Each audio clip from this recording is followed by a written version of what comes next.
Grandma told me the truth. She leaned in close, voice low, as if betrayal needed a whisper. They said you were too sick to attend your brother's wedding. That's why you weren't invited. My stomach nodded. I wasn't sick. I wasn't even told there was a wedding. They had erased me from the guest list of my own blood. I sat there, silent. Rage coiled, cold and sharp, but my face didn't flinch. Later, when I confronted my father, he laughed. "Don't take it personally. It was easier this way." That's when I said it. Calm, measured, looking him dead in the eye. "Don't expect an invite to mine." He chuckled, like I was a child throwing a tantrum. He thought I'd never follow through. Months later, they were all shocked, because I'm married, and not one of them saw it coming. My family used to be my compass. Birthdays, dinners, holidays, I was always there, always loyal. The one who showed up when others didn't. But loyalty is a currency they never valued. My brother was the golden child, my parents' pride, their polished trophy. And me? I was the shadow that made him shine brighter.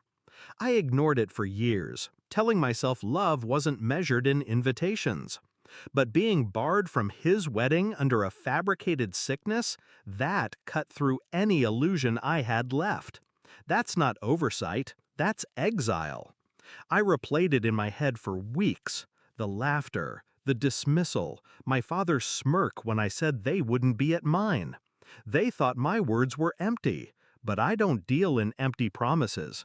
The shift in me wasn't loud. I didn't scream. I didn't beg for inclusion. I started planning.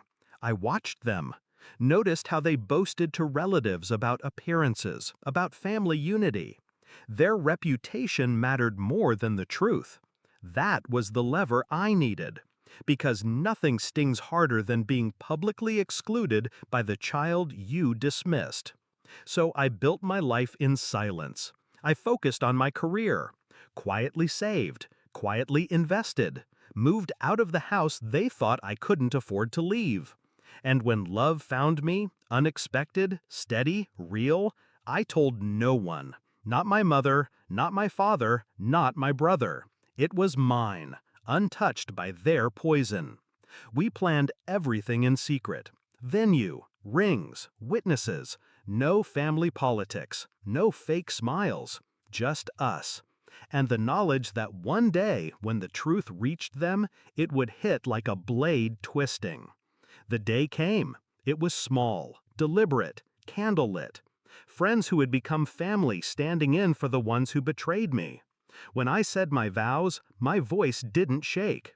Because this wasn't just about love, it was about reclaiming what they tried to steal. My place, my dignity, my worth.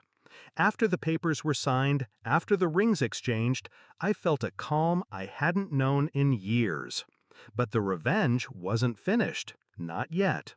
2 weeks later, I mailed the photos. A thick envelope for each of them. My parents, my brother, my aunts who went along with the lie. Inside, glossy pictures of me in my wedding dress. My husband's arm around me. Smiles, real ones, brighter than any they had ever given me. On the back of one photo, I wrote, "Don't worry, you weren't forgotten, you just weren't invited." The fallout was immediate. Calls poured in, first angry, then desperate. "How could you exclude us? You didn't even tell us you were engaged. This isn't how family works." I let the phone ring. I owed them nothing. When I finally answered, it was my father's voice on the line, cracking for the first time in my memory. "You married without us?" "Yes," I said, calm, steady, like ice slicing through. "Just like you married my brother to his wife, without me." Silence. Heavy. Suffocating. Then a stammer, a plea, words I'd waited my whole life to hear.